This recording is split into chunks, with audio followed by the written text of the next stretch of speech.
Bueno, buenas tardes. Pues vamos a comenzar con esta ceremonia que es una fiesta para nosotros, la entrega del premio Alfonso Reyes, que es ya el premio consolidado dentro del Colegio de México y que además se ha convertido en uno de nuestros eventos entrañables, porque bueno, por un lado es un evento donde se hace un reconocimiento a contribuciones al conocimiento y a la vida cultural de México y a nivel internacional. También la entrega del premio coincide con el aniversario del Colegio de México, ahora un poco desfasado, fue el 8 de octubre, pero bueno, todavía es octubre, seguimos celebrando el aniversario del Colegio de México, y además porque el premio en su nombre, el premio Alfonso Reyes y el premio Daniel Cosío Villegas, que se entrega al año siguiente del Alfonso Reyes, pues también para nosotros es un espacio de remembranza a los fundadores de la institución del Colegio de México. Entonces, pues me da mucho gusto darles la bienvenida a esta entrega del premio. Por supuesto, primero que nada, a nuestra premiada, a la doctora Margo Glantz, y bueno, también a quienes me acompañan aquí en el presidium, a Sergio Gigliasa, que es el presidente de la Asamblea General del Fondo Patrimonial en beneficio del Colegio de México y que es quien apoya financieramente la entrega de este premio, y al doctor Rafael Olea, que es director del Centro de Estudios Lingüísticos y Literarios del Colegio de México y que fue además miembro del jurado. Y bueno, pues también a ver muchos rostros, caras conocidas, cercanas al colegio, por supuesto darle la bienvenida a nuestro vecino y amigo, al maestro José Carreño Carlón, director del Fondo de Cultura Económica, a los colegas de otras instituciones académicas, a Fernando Serrano, que es ex miembro de la Junta de Gobierno, y bueno, pues en general darles la bienvenida a todos los familiares y amigos de la doctora Glantz, a los miembros de la comunidad del Colegio de México, a invitados en general, pues sean todos bienvenidos.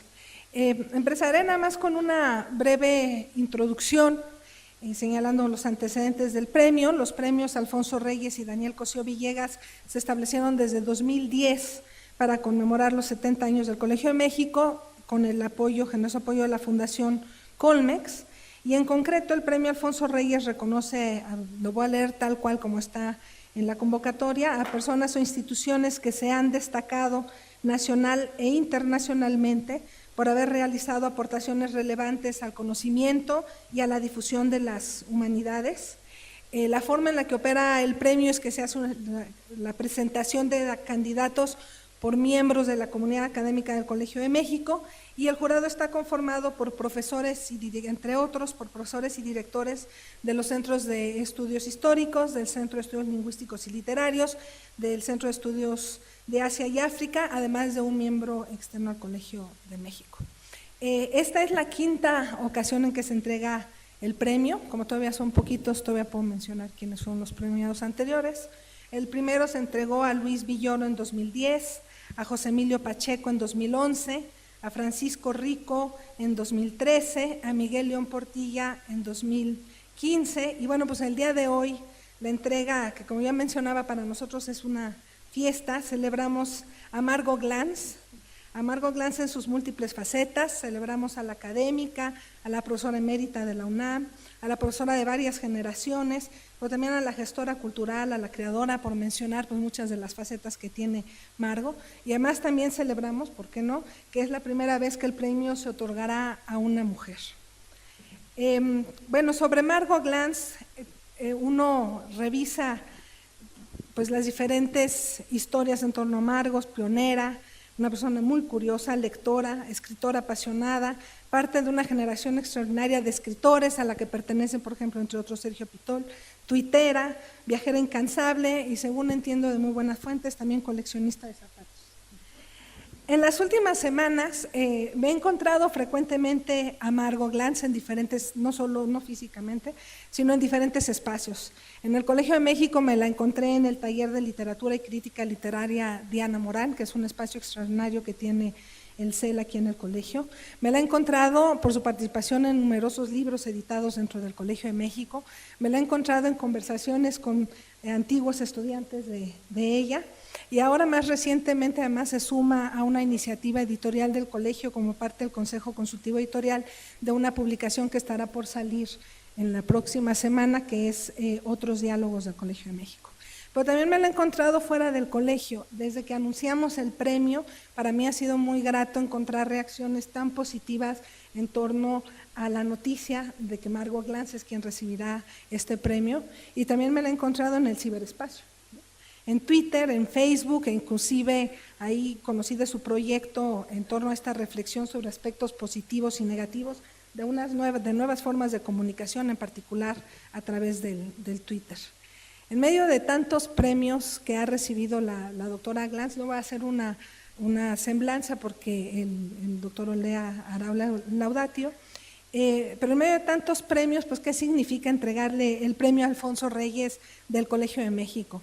Y quiero decir que cuando le comuniqué a la doctora Glantz el resultado del jurado, que fue un resultado, o sea, la discusión fluyó y con un gran reconocimiento a su trabajo entre todos los miembros del jurado, y fue para mí también muy grato tener su cálida respuesta en términos de recibir un reconocimiento que lleva el nombre no solo de uno de los fundadores del Colegio de México, pero también un gran personaje, un personaje de gran erudición y una figura tan importante para la cultura de México.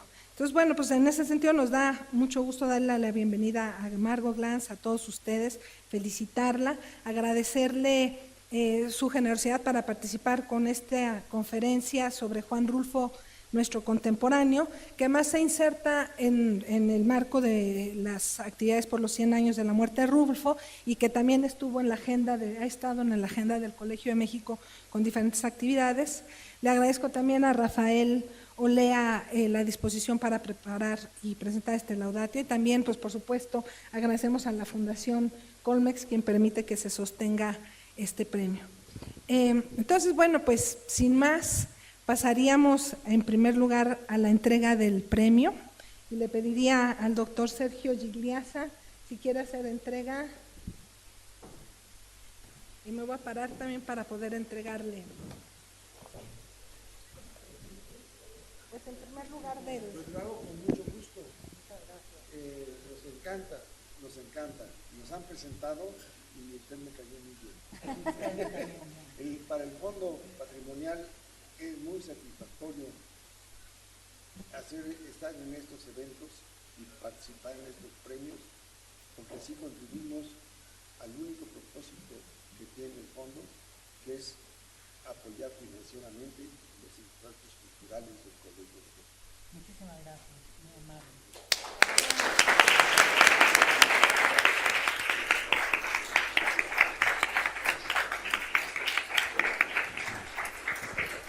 Gracias, Rafa.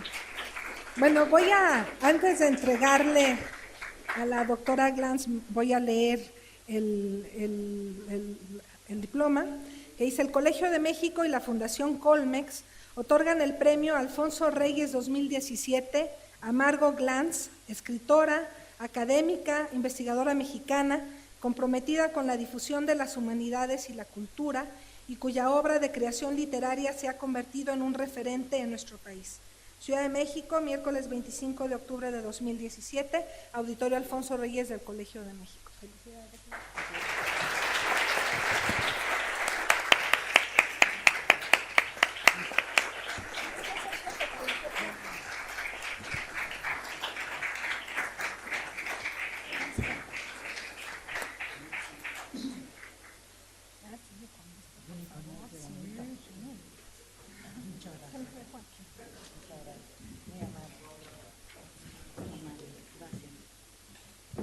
Bueno, entonces, de acuerdo al programa, le daría ahora la palabra al doctor Rafael Olea, director del Centro de Estudios Lingüísticos y Literarios del Colegio de México.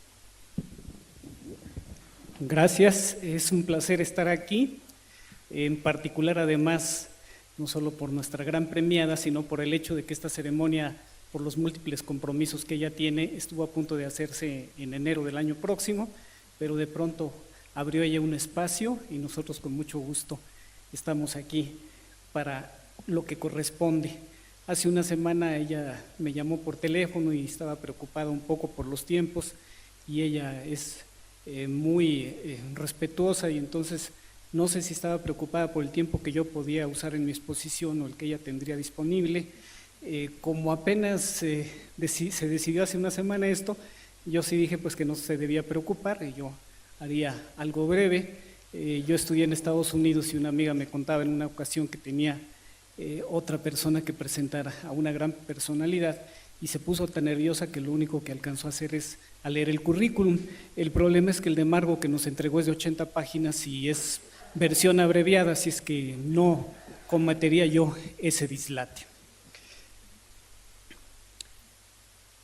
Cuando se me pidió que elaborara la laudatio de Margo Glantz, entré en pánico. Para empezar, porque no sabía lo que significaba la palabra, sobre la cual, por cierto, me interrogaron 2 colegas de otras áreas, un tanto desconcertados por la presencia de esa voz en el anuncio de esta ceremonia. Estuve a punto de decirles que era algo así como un panegírico, pero creo que se hubieran quedado igual. Después de fatigar algunos diccionarios, me encontré con definiciones jurídicas de la laudatio que me parecieron francamente enfadosas, de seguro por mi ignorancia del tema. Pero también hallé varias acepciones útiles, en particular en diccionarios de retórica. Mediante ellas pude deducir vagamente que se trataba de un discurso en elogio de alguien. Para mi sorpresa, también la Enciclopedia Británica de los Pobres, es decir, la Wikipedia, me orientó en este punto. En efecto, al igualar la laudatio al encomio, me aclaró que este último es, cito, un texto de alabanza en honor a algo o a alguien. Para mayor certeza, de inmediato coloca su opuesto dicotómico, el vituperio, es decir, el texto o discurso cuyo propósito es insultar a alguien. Ambos, se indica, componen el género epidíctico.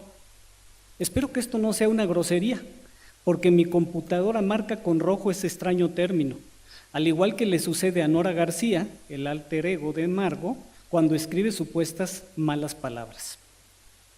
No obstante, tuve que refrenar mi entusiasmo inicial cuando leí la descripción más detallada de cómo debe ser ese encomio o laudatio.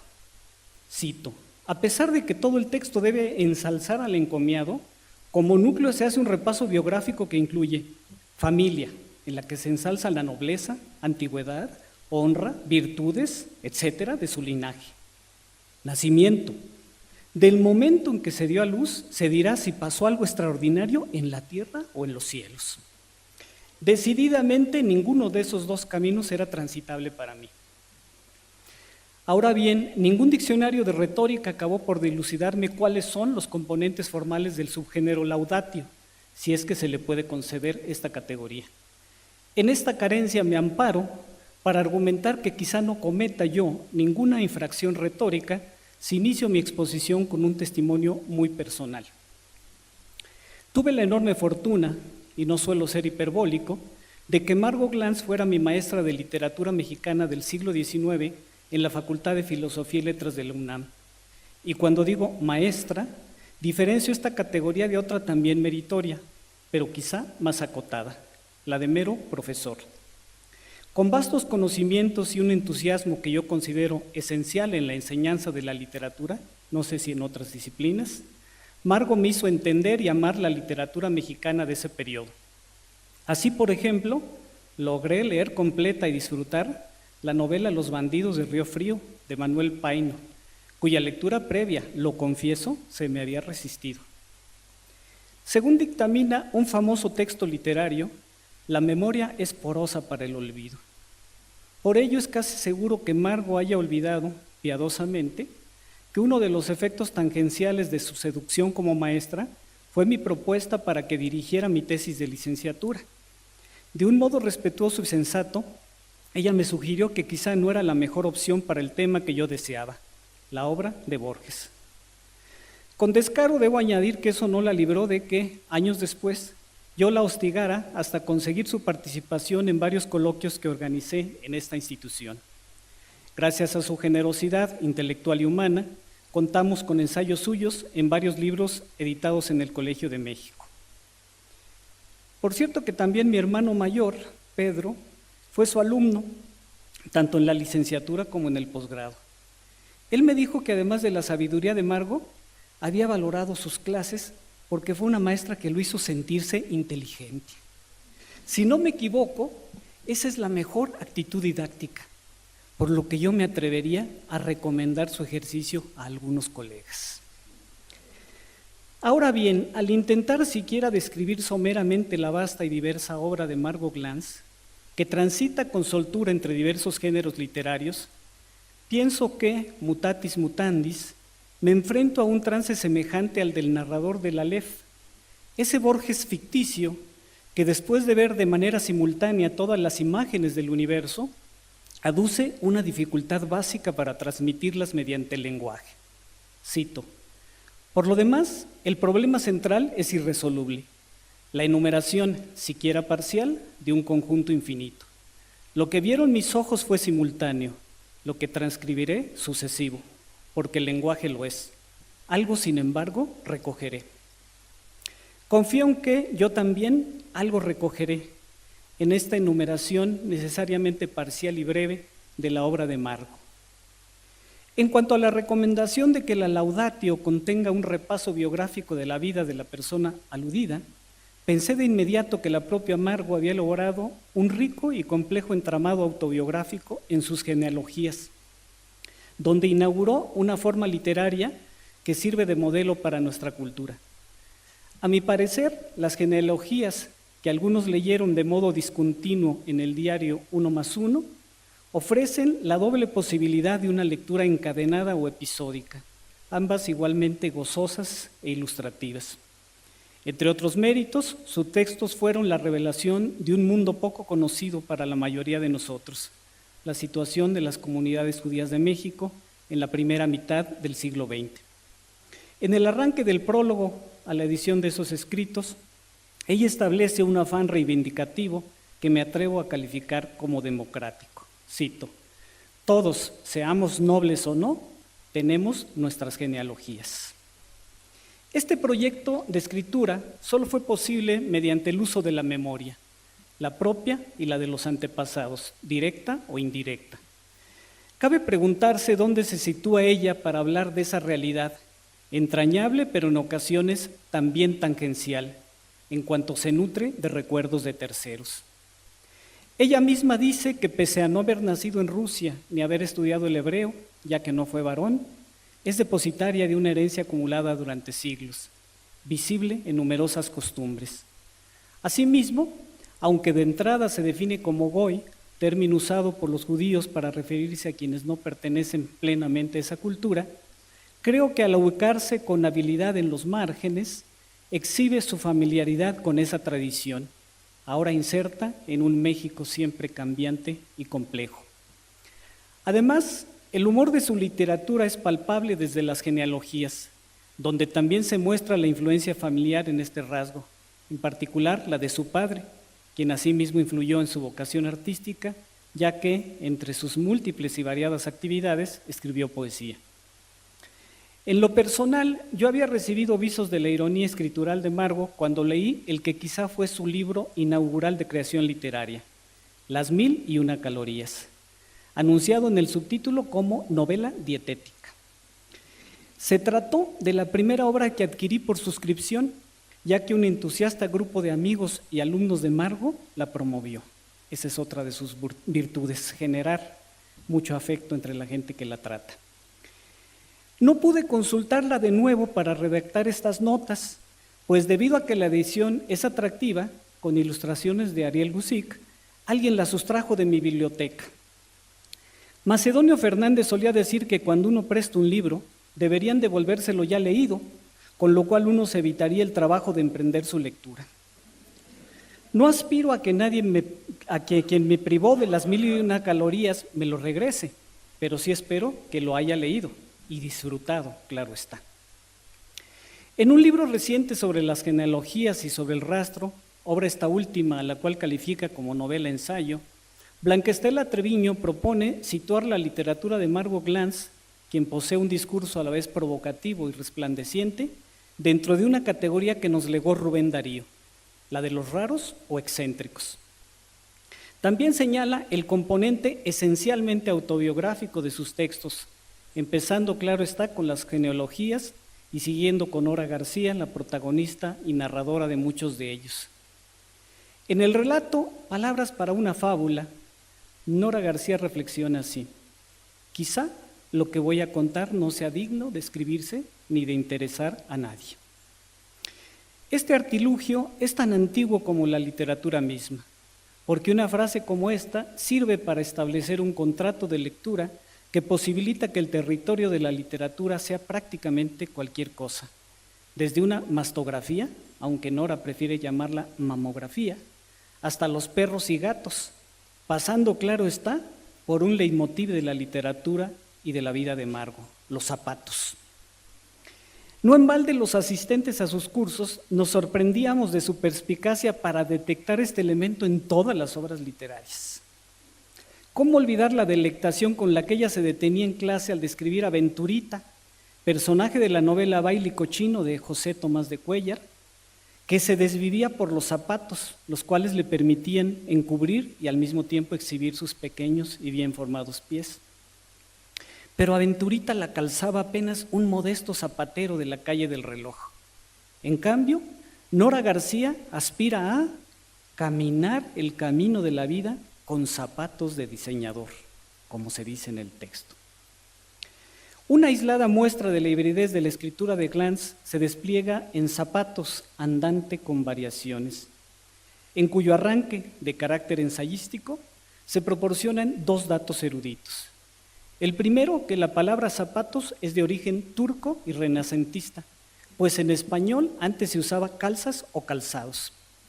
El segundo, que quizá la mención primigenia de algún tipo de zapatos se encuentra en la Biblia, pues en el Deuteronomio Moisés afirma que ha hecho marchar por el desierto a los hebreos durante 40 años sin que sus sandalias hayan sufrido desgaste alguno. Qué ecológico, pienso yo. Y vaya oportuna casualidad, precisamente hoy, 25 de octubre, se celebra a San Crispín y a San Crispiniano, dos hermanos mártires fallecidos el año 290 de nuestra era y quienes son considerados como los santos patronos de los zapateros, debido a que subsistían gracias a que de noche fabricaban zapatos, mientras que de día se dedicaban a predicar. Antes de contar una de sus múltiples historias, Nora García declara: es hora de confesar que esta historia es autobiográfica y, por tanto, profundamente sincera. En este caso, la conjunción y esconde el trasfondo de toda autobiografía, que se declara sincera tan solo para ocultar el artificio que la constituye, al igual que sucede con cualquier texto literario. Según José Emilio Pacheco, el único texto autobiográfico sincero sería el que a ningún autor le gustaría que se difundiera. Todos, por más sinceros o cínicos que seamos, siempre tenemos algo que preferiríamos no revelar. Zapatos, pies, sobre todo femeninos y pequeños, cabello, cintura, el cuerpo en su extensión máxima y con ello el erotismo. Esta enumeración de algunos de los elementos de la obra de Margot Glantz es meramente enunciativa.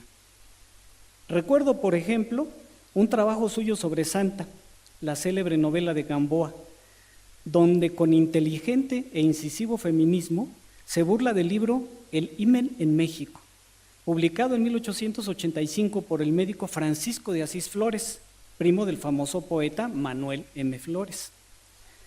Margo explica que, para hacer honor a su apellido, Francisco de Asís clasifica los diversos tipos de himen como si fueran flores, de acuerdo con la manida y retrógrada idea de que una mujer virginal es una flor. Y como este Flores era científico y además positivista, ideó un método, avalado legalmente, para detectar si en un caso de probable estupro o violación hubo un acto forzado o bien consentido. Sin emitir juicios de valoración, con el simple hecho de poner estas ideas en un contexto diferente y actual, Margo muestra su absurdo y, lo admito, provoca en los lectores de sexo masculino una risa sarcástica e hiriente, porque exhibe los extremos a los que puede llegar nuestra cultura, lamentablemente tan machista. Quizá podría decirse, de modo sintético, que muchos de los temas que Margot Glantz trata en su obra alcanzan una lograda amalgama entre la escritura ficcional y el ensayo. Sería imposible discernir dónde acaba uno de estos discursos o bien tratar de delimitar disciplinas, porque en la beta ensayística lo mismo se habla de literatura que de música. En El rastro, Nora García relata el velorio de su exmarido, mientras, entre muchas otras ideas, reflexiona sobre las variaciones Goldberg de Johann Sebastian Bach, interpretadas por dos virtuosos de la música, en particular Glenn Gould y en menor medida Carl Richter. Por cierto que ese otro Aleph, que es la Internet, me permitió escuchar las primeras variaciones en su versión de 1955. Al mismo tiempo, en El rastro se entretejen diversas reflexiones sobre la literatura, en especial de Dostoyevsky. Todo este material se ofrece pleno de referencias intertextuales, en las que la voz narrativa proporciona no solo muchas claves de lectura, sino también, en el caso de Dostoyevsky, un recuento del texto literario, en el cual, como un ritornelo, regresan ciertas escenas, exhibidas con variantes y, por tanto, susceptibles de múltiples interpretaciones, como también sucede con las escenas del velorio en el que se encuentra Nora García. Aunado a ello, se incluyen alusiones que provienen del conocimiento que tiene la autora, Margot Glantz, de la literatura de los siglos de oro. Cabe recordar que una de sus pasiones y convicciones ha sido la obra de Sor Juana. Por ejemplo, cuando Nora García observa a los asistentes al velorio, describe así a una mujer: algunos cabellos vuelan y le enmarcan la cara, y los sueltos, dorados gongorinos. El último adjetivo proporciona el indicio textual para enlazar la frase con uno de los más famosos sonetos de Góngora: mientras por competir con tu cabello, oro bruñido al sol relumbra en vano. En suma, de este modo el texto, que parece tener un argumento acotado, se amplía y multiplica mediante el recurso de la repetición con variantes, siempre las mismas y siempre diferentes, como en una letanía, religiosa o profana. Me amparé antes en Borges para justificar humildemente lo limitado de estas notas, que emprendí a sabiendas de que se quedarían cortas. Lo vuelvo a hacer ahora, tomando prestada otra frase suya. No en balde Carlos Monsiváis, gran amigo de Margo, decía que las obras clásicas son como las buenas vacas lecheras, porque siempre puede uno seguir ordeñándolas. Al describir la obra del argentino Jules Solar, otro artista excéntrico y también de origen judío, en realidad se llamaba Jules Solari, Borges lo calificó como un cosmopolita, un ciudadano del cosmos a quien, cito, le interesaban todas las cosas, aún las mínimas, o mejor dicho, para él, como para la divinidad, no había cosas mínimas. Al igual que sucede con la divinidad, para Nora García y para Margot Glantz no existen cosas mínimas. Por ello su literatura abunda en la enumeración dispar, que a veces ha sido denominada de forma imprecisa como enumeración caótica. A mi juicio, no hay ningún caos en la larga lista de imágenes que pueblan sus textos, porque mediante ellas se muestra la asombrosa diversidad del universo, no su aparente desorden.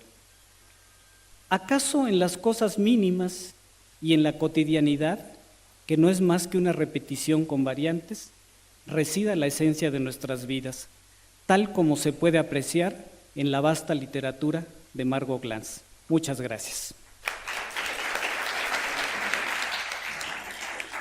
Se me olvidó decir lo de los libros. Si lo dices, lo de los libros que están en una mesa en la librería y que va a estar en venta hasta que termine el año. Bueno, muchas gracias, Rafa.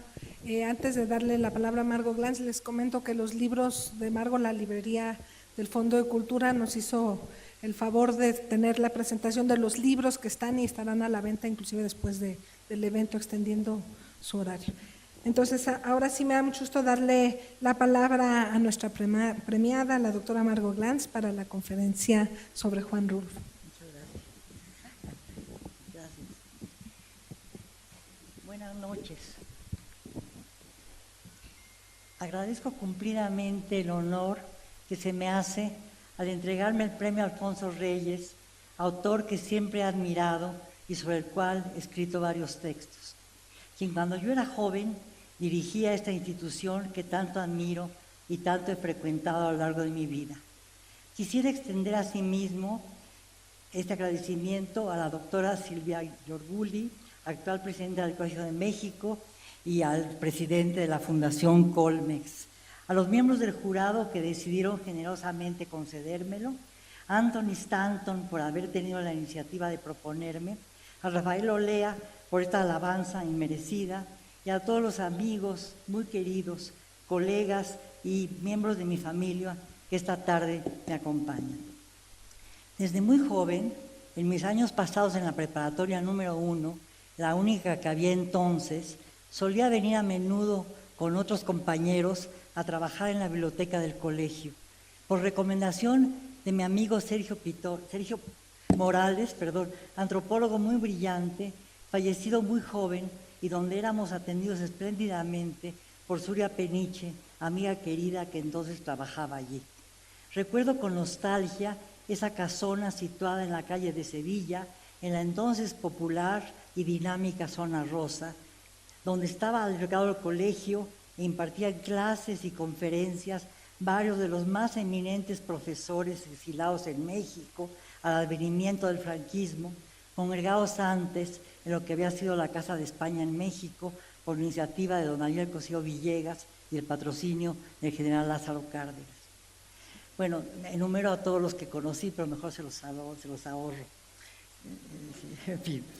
Sí. Bueno, a Agustín Millares Carlo, a García Vaca, a Gaos, a Recasén Siches, también estaba Raimundo Lira, y aquí conocí también, cuando eran aún estudiantes, a Luis González y González, a Torre La Torre y María Frank, a los peruanos Augusto Salazar Bondi, Javier Sologunen y Manuel Durán, a los venezolanos Alejandro Rossi y Daniel Duno, recién llegados a México, y a varios otros personajes que solían visitarlo como Juan José Arriola, Tito Monterroso, Ernesto Mejía Sánchez y Elena Poniatowska. A don Alfonso Reyes lo admiré tímidamente. Leí con avidez varios de sus textos. Siempre me ha fascinado su gran talento para producir textos rigurosos y eruditos, designados por él simplemente como lecciones, apuntes, divagaciones, rescoldos, aficiones misceláneas. Quizá también una de mis ocupaciones favoritas al escribir ficción o ensayo. En 1959, en la revista Vida Universitaria de Monterrey, y poco antes de morir, don Alfonso reseñó brevemente la traducción francesa de la novela de Rulfo, reseñada a su vez por Claude Cuffon en el seminario Les Lettres Nouvelles, y don Alfonso concluía su nota muy breve diciendo: puede considerarse realista la novela de Rulfo, porque describe una época histórica, pero seguramente su valor reside en la manera peculiar con la que supo manejar esa historia, donde la narración lanzada sobre distintos planos temporales cobra un sabor singular que intensifica la condición misma de los hechos. Una valoración estricta de la obra de Rulfo tendría que ocuparse necesariamente, termina don Alfonso, del estilo que este escritor ha logrado manejar en forma tan directa en su extraña novela Pedro Páramo. Y paso a Pedro Páramo. El primer inciso se intitula Los hijos de Pedro Páramo. Octavio Paz se preocupó por insertarnos en una genealogía. Gracias a él somos los hijos de la Malinche, hijos simbólicos y colectivos, hijos anónimos, jamás parecidos a los verdaderos hijos históricos, los mestizos Martín Cortés y María Jaramillo. Alguna vez me preocupé por saber si la Malinche había dejado también y circulando por el mundo hijas putativas. Y encontré que las había, y que esas hijas practicaban un oficio. Se trataba por lo menos de 3 escritoras: Elena Garro en sus cuentos de las mañanas de colores, y especialmente La culpa es de los tlaxcaltecas, Rosario Castellanos en Balún Canán, y Elena Poniatowska en La flor de lis, y sobre todo en su papel de entrevistadora de Jesús Apalancares en Hasta no verte, Jesús mío. Narradoras perseguidas por la culpa, creadoras de personajes implícitamente autobiográficos, racialmente diferentes de las mestizas y las indígenas, pertenecientes a las altas clases medias y del sexo por excelencia, como famosamente dijo Carlos Marx cuando le nació por tercera vez una niña. Es evidente que Pedro Páramo tuvo hijos, quizá mucho más que la Malinche, y sin embargo nadie nos ha otorgado esa paternidad a los mexicanos. Nadie nos conoce como los hijos de Pedro Páramo, aunque lo mereceríamos, y mucho menos nos conocen a quienes pudiéramos ser sus hijas. ¿Pero tuvo hijas Pedro Páramo? Si leo con atención y por centésima vez Pedro Páramo y comparo el libro publicado con las distintas versiones que de él Rulfo dejó en sus cuadernos, advierto de inmediato una curiosa, por no decir perversa, relación con la paternidad. Una paternidad colectiva, confusa y en general anónima.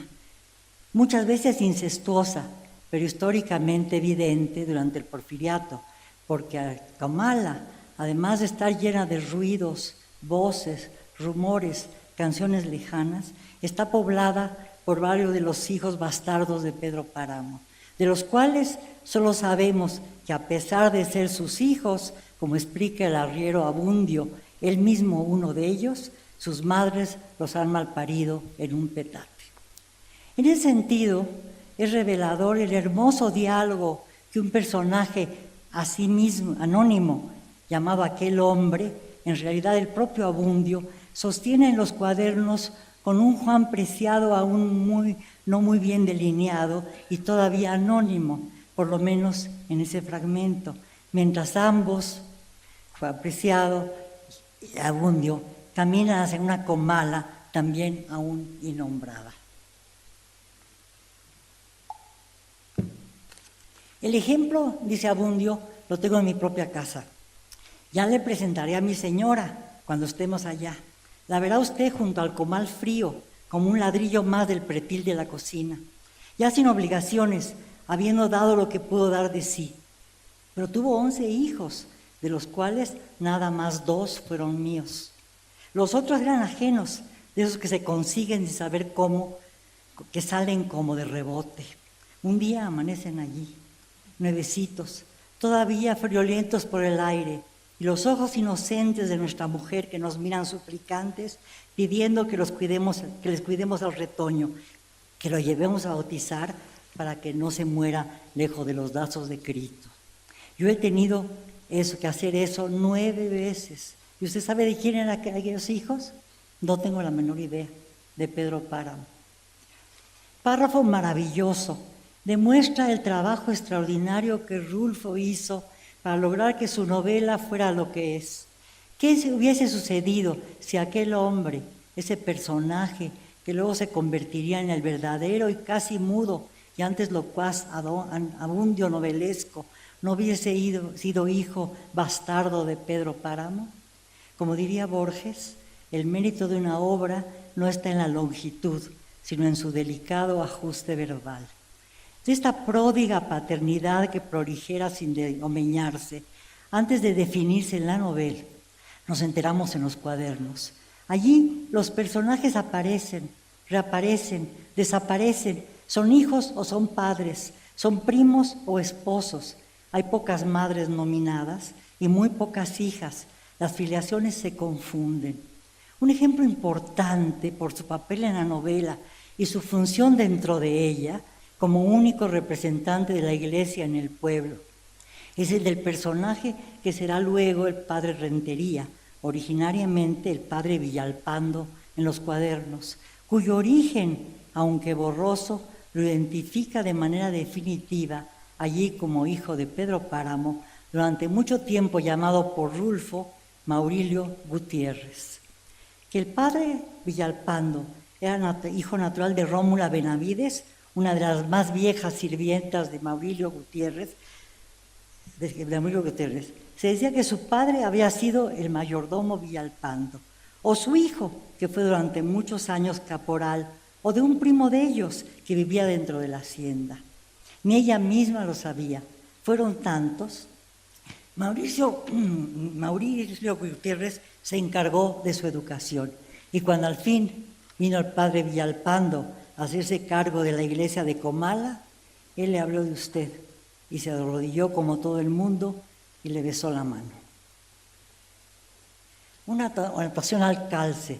El personaje que protagonizaría La Cordillera, esa novela perpetuamente anunciada por Rulfo, se llama en los cuadernos Tránsito Pinzón, nombre significativo en este contexto por la importancia que nuestro autor siempre le concedió a los nombres que debían identificar a sus personajes. De esa manera podríamos inferir que de haber trascendido literariamente, Tránsito Pinzón hubiera sido hijo de una mujer intensamente transitada. Y de verdad, una verdad oscurecida por las borraduras novelescas, el padre Villalpando, refigurado en la novela como Pedro Páramo, era hijo bastardo de Pedro Páramo en los cuadernos. Quiso decirle, muchacho, estás hecho un hombre, pero se le secó en la boca el cariño de aquel que consideraba como criatura suya, porque la verdad es que sí lo era, solo que la Rómula se hubiera muerto de haberlo descubierto. 2. Los bastardos, los naturales y los legítimos. En un fragmento intitulado Mi pueblo, mi lucha contra Maurilio Gutiérrez, Villalpando, el futuro padre de Rentería, exclama: yo mismo pensaba, soy un capricho de él, y como yo hay muchos. Quizá este pueblo esté plagado de bastardos que llevan su nombre a quienes ha envenenado con su autoridad insana y concupiscente. Hay 3 hijos con nombre en Pedro Páramo: Juan Preciado, Miguel Páramo y Abundio Martínez. O sea, el hijo legítimo con apellido de bastardo, el natural con nombre legítimo y el bastardo parricida, conductor de su medio hermano al reino de la muerte en vida. Pedro Páramo se casa, lo sabemos bien, con Dolores Preciado, la de los bellos y tiernos ojos, la dueña legítima de la media luna, esa hacienda que cimentará su fortuna. Dolores, la despojada, la deslegitimizada, la que por casarse legítimamente con Pedro Páramo deslegitimiza y deshereda a su propio hijo. Roa Bastos dice en un ensayo sobre Rulfo: pero Juan Preciado, el hijo legítimo, el mestizo puro, llevaba muy adentro de su íntima oquedad otra manda casi póstuma, no menos sagrada, la esperanza de reencuentro con su padre. El acto de Abundio lo desobliga, sin embargo, del ajuste de cuentas, pero es un acto de un tornatrás hecho por un tornatrás. No lo libra de esa pesada carga que se le ha ido formando como un mundo alrededor de la esperanza, que era aquel señor llamado Pedro Páramo. No lo nombra mi padre, sino el marido de mi madre. Un hijo legítimo que llama a su padre legítimo el marido de mi madre, legitimando su condición de deshijado y convirtiéndose así en hijo legítimo de un padre desconocido. Miguel, llamado primero Esteban en los cuadernos y destinado allí a ser esposo de Susana San Juan, bautizada en ese fragmento como Susana Foster, consumando avant la lettre un incesto narrativo, no tiene literalmente madre, pues ésta ha muerto al alumbrarlo. Si caigo en la pedantería de los juegos de palabras, diría que Miguel Páramo se convierte en el desmadrado y Juan en el despadrado. El padre Rentería, cuya sobrina Ana fue violada por Miguel Páramo, habla así del padre y del hijo mientras reflexiona si debe concederle el perdón al joven. Y dice: el asunto pensó, cuando Pedro Páramo, de cosa baja que era, se alzó a mayor. Fue creciendo como una mala hierba. Lo malo de todo esto es que todo lo obtuvo de mí. Me acuso, padre, de que tuve un hijo de Pedro Páramo. Me acuso de que tuve un hijo de Pedro Páramo, de que le presté mi hija a Pedro Páramo. Siempre esperé que él viniera a acusarse de algo, pero nunca vino. Y ahora él estiró los brazos de su maldad con ese hijo que tuvo, al que reconoció, solo Dios sabe por qué. Lo que sí sé es que yo le puse en sus manos ese instrumento. Y curiosamente, Pedro Páramo no siente dolor al enterarse de que ha muerto el único hijo que ha reconocido como suyo. Recuerda en ese momento a su padre y también a su madre, muertos cuando era niño. Sobra añadir que eso nos remite a la propia experiencia biográfica de Carlos Juan Nepomuceno Pérez Rulfo Vizcaíno, en la época en que no era más que un niño que cargaba el peso de un hombre extremadamente largo. Vino hasta su memoria, dice el libro, la muerte de su padre. También en un amanecer como este, aunque en aquel entonces la puerta estaba abierta y traslucía el color gris de un cielo hecho de ceniza, triste como fue entonces, y a una mujer conteniendo el llanto, recostada contra la puerta, una madre de la que él ya se había olvidado, y olvidado muchas veces, diciéndole: han matado a tu padre. Con aquella voz quebrada, deshecha, solo unida por el hilo del desecho, del sollozo. Nunca quiso revivir ese recuerdo porque le traía otros, como si rompiera un cristal repleto y luego quisiera contener el grano. Es genial, Rulfo. La muerte de su padre, que arrastró otros muertos, y en cada una de ellas estaba siempre la imagen de la cara despedazada, roto un ojo, mirando vengativo al otro, y otro más, hasta que le había borrado del recuerdo cuando ya no había nada que se lo recordara. En plena borrachera, como sonámbulo, Abundio, el hijo natural, asesina al padre, y en medio de su estupor solo recuerda a su mujer, la Cuca, apenas fallecida.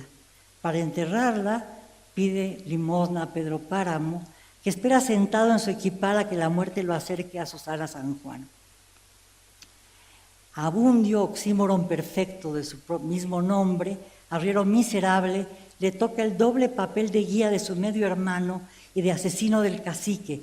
Abundio, privado al mismo tiempo de su mujer, de su hijo, de su libertad y de su padre. Abundio, dice el libro, tuvo un hijito que se le murió apenas nacido. Dice porque ya estaba porque estaba ella incapacitada. El mal de ojo y los ríos y la rescoldera y no sé cuántos males que tenía su mujer. Según le dijo el doctor que fue a verla y a última hora. Cuando tuvo que vender a los burros para traerlo hasta acá por el cobro tan alto que pedía. Un interludio onomástico. Enumerar los nombres de los personajes, los definitivos y los tentativos que Juan Rulfo fue pergeñando a lo largo de su libro, se vuelve un ejercicio poético. Lo intento. Tránsito Pinzón, Ovillado, Fulgor Sedano, Galileo, Abundio Martínez, Tiburcio Aldrete, Cleotilde, Pedro y Miguel Páramo, Juan y Dolores Preciado, Odilón, Eduviges y María Diada, Dorotea La Parraca, Damiana y Silviana y Sistina Cisneros, Maurilo Gutiérrez, Esteban Páramo, Susana Foster, Padre Gabriel o Sebastián Villalpando, Ana Rentería, Justina Díaz, Fausta, Micaela, Susana Bartolomé San Juan, Inocencio Osorio Saltapericos, Jesús, Terencio Lubianes, Los Fregoso, Chona, Esperanza, Rómula, Florencio, mi tía Carolina, Donís, el Tartamudo, Damasio el Tircuate, Perseverancio, Padre Rentería, El Hombre y la Mujer, Isaías, Gerardo Trujillo, Casildo, Ángeles, el Doctor Valencia, Gamaliel Villalpando, mi General Obregón, Madre Villa, Juan Musemo, Rulfo Navarro, María Vizcaíno Arias, Cecilia,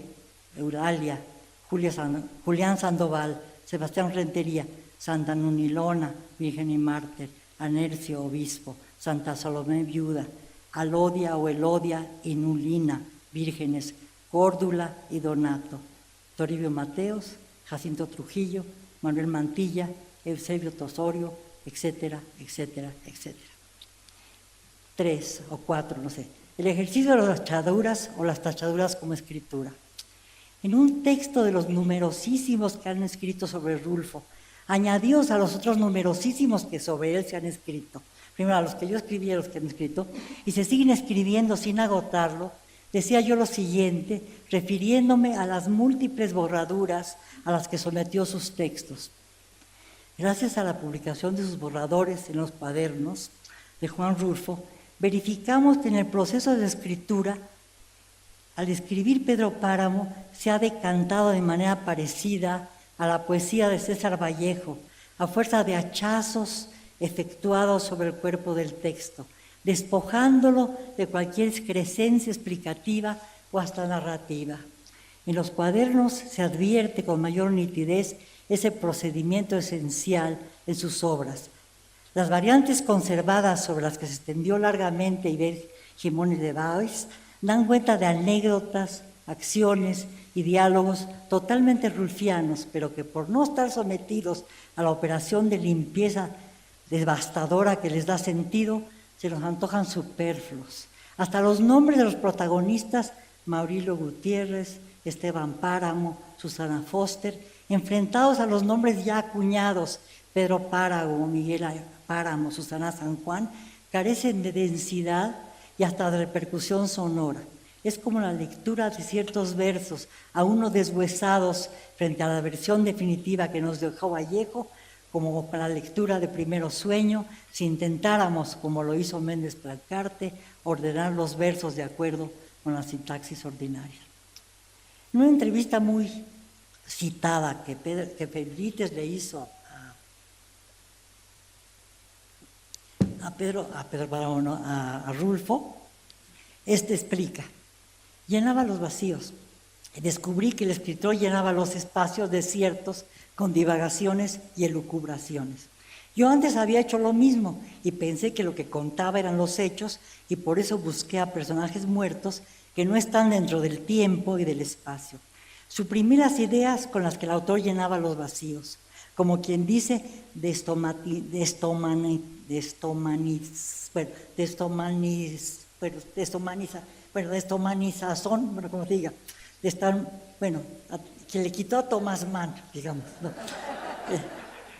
A la novela en un momento en que todos leían La montaña mágica, y evité, dice, la adjetivación de moda.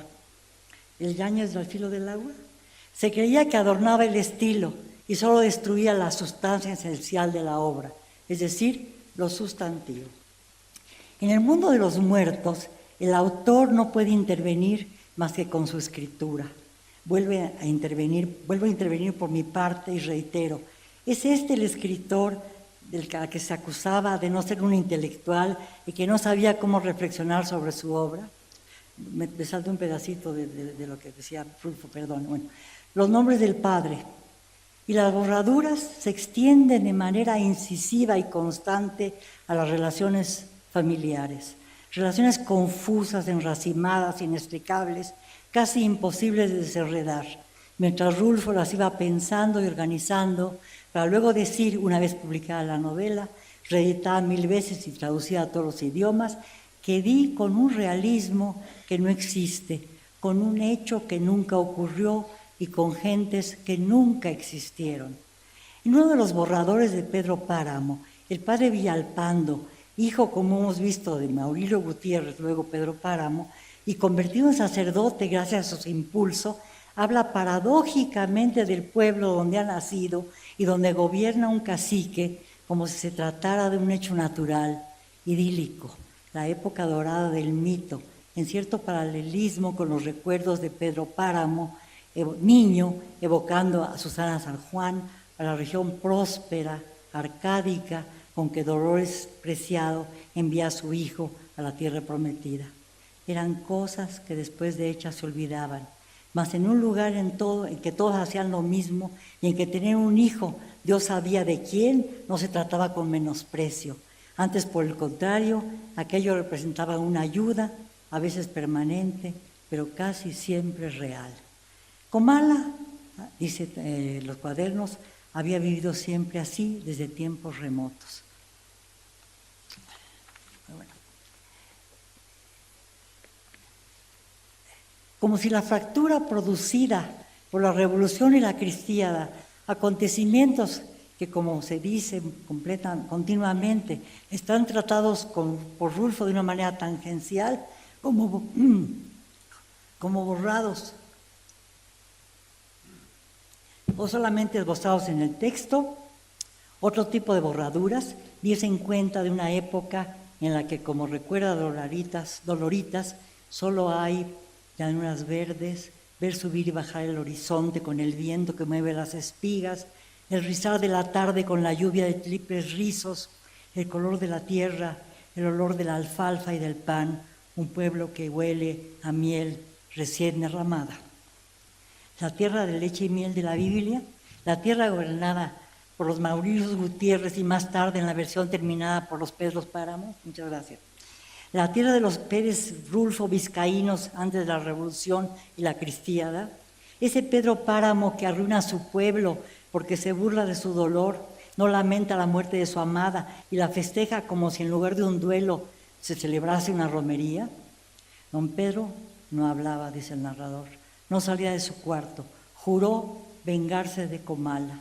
Me cruzaré de brazos y Comala se morirá de hambre. Y así lo hizo. Y su deseo se cumple como en el Apocalipsis. Desde entonces la tierra se quedó baldía.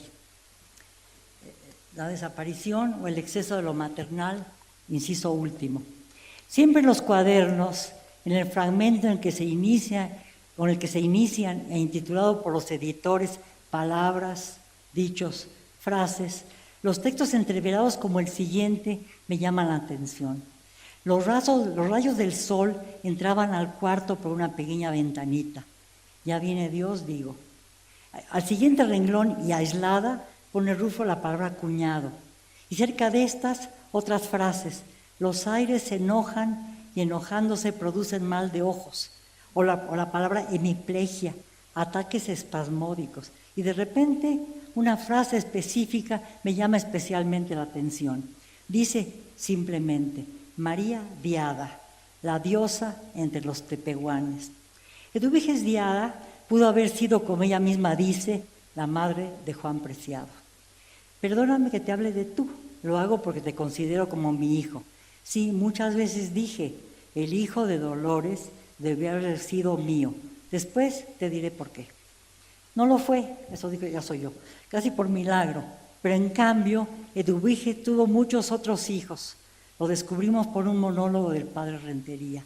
Acusado por los remordimientos cuando le otorga el perdón a Miguel Páramo, el violador de su sobrina y el asesino de su hermano, recuerda a María Diada, quien le había rogado que absolviera a Eduviges, su hermana, culpable de adelantarse a la voluntad de Dios, de saber, como ella le explica a Juan Preciado, que todo consiste en morir, Dios mediante, cuando uno quiera y no cuando Él lo disponga. O si tú quieres, forzarlo a disponer antes de tiempo. María Diada suplica, pide la absolución, informa. Eduviges siempre sirvió a sus semejantes, les dio todo lo que tuvo, hasta les dio un hijo a todos y se los puso enfrente para que alguien lo reconociera como suyo, pero nadie lo quiso hacer. Entonces les dijo, en ese caso yo también soy su padre, aunque por casualidad haya sido su madre. ¿Por qué le había fascinado tanto a Rulfo el nombre de María Diada, personaje que existe textualmente solo a ser convocada por el padre Rentería? ¿Y por qué le puso a sí mismo ese apellido a quien será en el texto de Eduviges, la primera mujer que visita a Juan Preciado, conducido hasta su fonda por Abundio el mensajero? Abundio, emisario entre el adentro y el afuera de Comala, como todos los arrieros cuando aún existía ese oficio en México. Eduviges, la madre de todos, la madre universal, una madre primigenia, primordial, una diosa. Si Pedro Páramo es el padre de todos los hijos desparramados por el pueblo, el verdadero protagonista de la novela, como el mismo Juan Rulfo afirma en una de sus entrevistas, la humilde Eduviges sería mucho más. En el texto se le concede sutilmente la misión de condenar en una sola persona la doble función de la madre y del padre, aunque su discurso se privilegie la paternidad cuando reitera que se es madre por casualidad. Curiosa frase, se es madre por casualidad. Y más aún, una madre promiscua, fuera de la ley, la que siendo madre asume el rol de padre, una función que Pedro Páramo apenas ejerció y que voluntaria y generosamente ella asume. Podría concluirse, si no se oyera como un discurso demagógico, que en el universo de Comala ella es la representante de la paternidad responsable. En esta sucesión de mujeres que se le aparecen a Juan Preciado para acogerlo y guiarlo hasta el país de los muertos, Damiana Cisneros es quien sustituye a Eduviges cuando ésta desaparece de la fonda donde fue ahorcado Toribio Altrete. Mi madre me habló de una tal Damiana Cisneros que me había cuidado desde que nací, dice Juan Preciado. Hay madres biológicas y otro tipo de madres, las madres sustitutas. Damiana asume ese papel en la novela. Cuando es aún joven Juan y vive con su madre en Comala, Damiana se convierte en su nana, papel que ésta desempeñará igualmente con Pedro Páramo. Don Pedro, dice el padre Rentería, llevándole a un recién nacido, la madre murió al alumbrarlo. Dijo que era de usted, aquí lo tiene. Y él ni lo dudó, solamente dijo, ¿por qué no se queda con él, padre? Haga locura. Con la sangre que lleva adentro, no quiero tener esa responsabilidad. ¿De verdad cree que tengo mala sangre? Realmente sí, don Pedro. Le probaré que no es cierto. Déjemelo aquí. Sobra quien se encargue de cuidarlo. En eso pensé precisamente. Al menos con usted no le faltará cobijo. El muchachito se retorcía, pequeño como era, como una víbora. Damiana, encárgate de esa cosa. Es mi hijo. Madres universales, como las chichiguas de los bandidos del Río Frío, la novela de Manuel Paino, siempre dispuestas a amamantar hijos ajenos, a prohijar huérfanos. Un caso paralelo en la novela sería el de Justina, la nana eterna de Susana San Juan. Justina, quien la cuida al morir su madre y la que siempre se interpone entre ella y Pedro Páramo. Mi madre murió entonces, relata Susana, separada de los otros muertos desde su imponente mausoleo. Que yo debía haber gritado, que mis manos tenían que haberse hecho pedazos estrujando su desesperación. ¿Te acuerdas, Justina?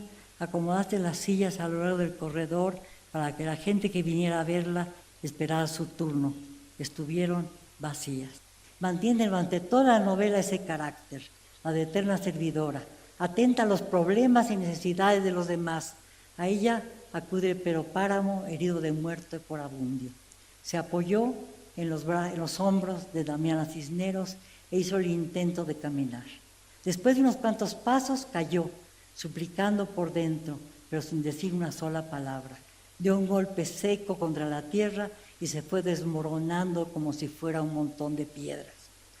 Y agregada al de Damiana, la muerte de Miguel Páramo hace aparecer un tercer personaje decisivo en este texto, Dorotea la Cuarraca, la mujer estéril, la madre fallida, la loca, la imagen invertida de Susana San Juan, una doble espuria, la única mujer en el pueblo a quien le gustan los bebés, como dice burladamente Fulgor Sedano a Miguel Páramo. Y encadenando con malicia y perfección a unas mujeres con otras, Rulfo introduce a Dorotea en su doble papel de alienada y de alcahueta. Dorotea se confiesa con el padre Rentería, después del velorio de Miguel Páramo. Ya que no puede causarle ningún perjuicio, le diré que era yo quien le conseguía muchachas al difunto Miguel Páramo. Desde que se fue hombrecito, desde que lo agarró el chincual. ¿Se las llevabas? Algunas veces, en otras nada más se las apalabraba, y con otras nomás le daba el norte. Usted sabe la hora en que estaban solas y en que él podía agarrarlas descuidadas. Y la ilusión que ha llevado a Preciado a Comala, esperando a encontrar allá a su padre, es también el fantasma con el que vive Dorotea. La ilusión, dice ella, eso cuesta caro. A mí me costó vivir más de lo debido. Pagué con eso la deuda de encontrar a mi hijo, que no fue así, por decirlo así, sino que una ilusión más, porque nunca tuve ningún hijo. Ahora que estoy muerta, me ha dado tiempo para pensar y enterarme. Ni siquiera el nido para guardarlo me dio Dios. La ilusión le ha llegado con un sueño, dice Dorotea, y continúa. En el cielo me dijeron que se habían equivocado conmigo, que me habían dado un corazón de madre, pero en el seno de una cualquiera.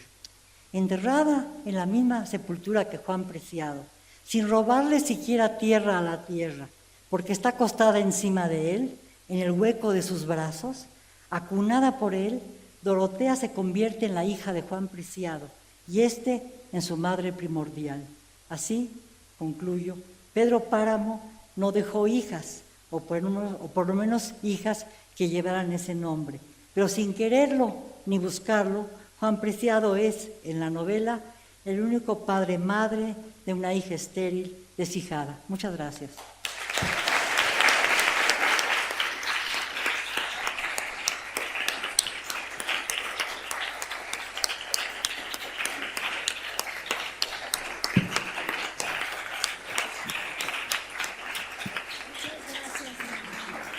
Qué bonito es de Pedro Páramo.